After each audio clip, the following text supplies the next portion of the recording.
At 44, David sat in his car long after he got home, engine off, hands on the steering wheel, staring into nothing. He wasn't crying.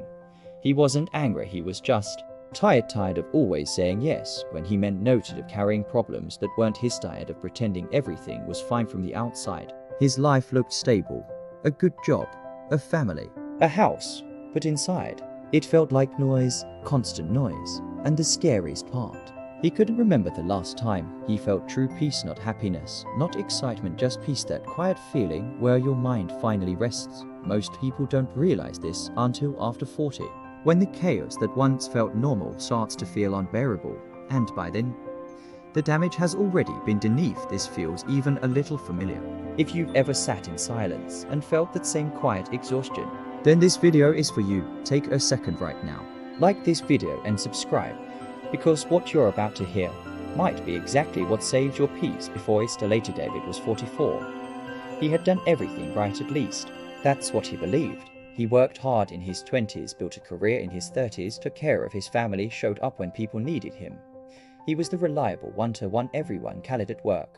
He never said no, even when his plate was full. He would nod and say, "I'll handle it," at home. He tried to be everything: a good husband, a present father, a supportive son, and with friends, he was the one who listened, always listening, always giving. But somewhere along the way, he stopped asking himself a simple question: what do I actually need? His morning started with his phone emails, news messages, bad headlines, stress before sunrise. His nights ended the same way, scrolling, comparing, thinking about everything he hadn't. Don't sleep became shallow.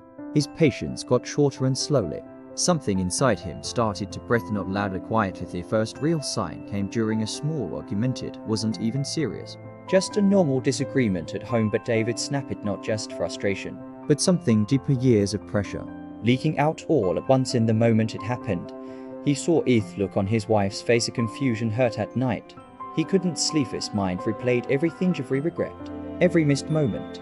Every time he said yes when he should have said no, he realized something painful: had built a life that looked good, but didn't feel good. At work, he was overwhelmed. At home, he was distant with himself.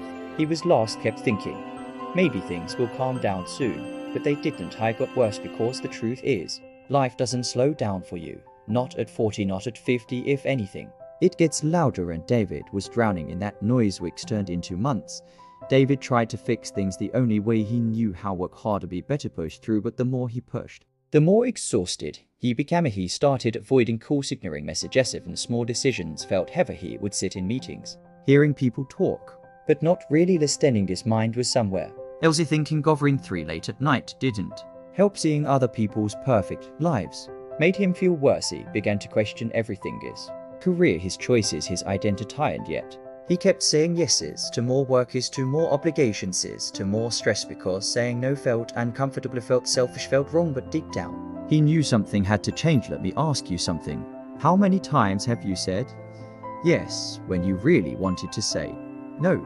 Be honest, drop your answer in the comments, because that one habit might be the exact thing stealing your peace right now. The breaking point came on an ordinary day. No thing dramatic, no crisis, just clarity. David was sitting alone during lunch. No phone, no distraction, just silence. Seen for the first time in years, he actually listened to himself, not the noise, no the expectation, just his own voicing. What he heard scared him.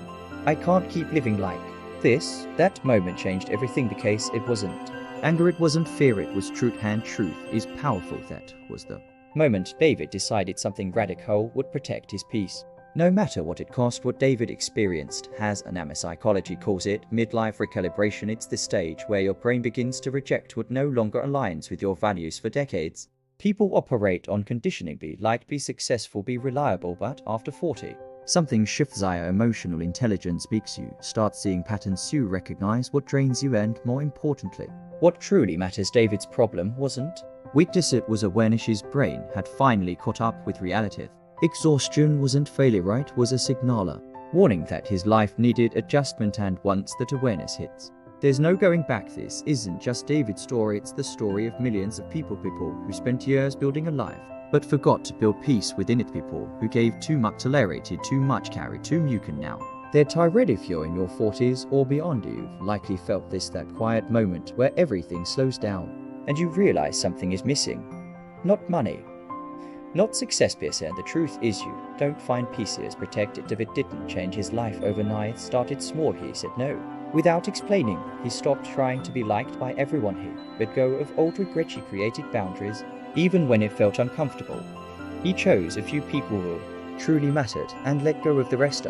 Protected his morning smile, his body slept better, stopped comparing his life to others, and slowly something changed. The noise for debt pressure eased, and for the first time in years, he felt calm, not because life became perfect, but because he became intentional. At 45, David didn't become a new person, became a real once a man who understood that peace isn't something you earn later, it's something you choose daily. Our life after 40 isn't about chasing more, it's about protecting what matters in the moment.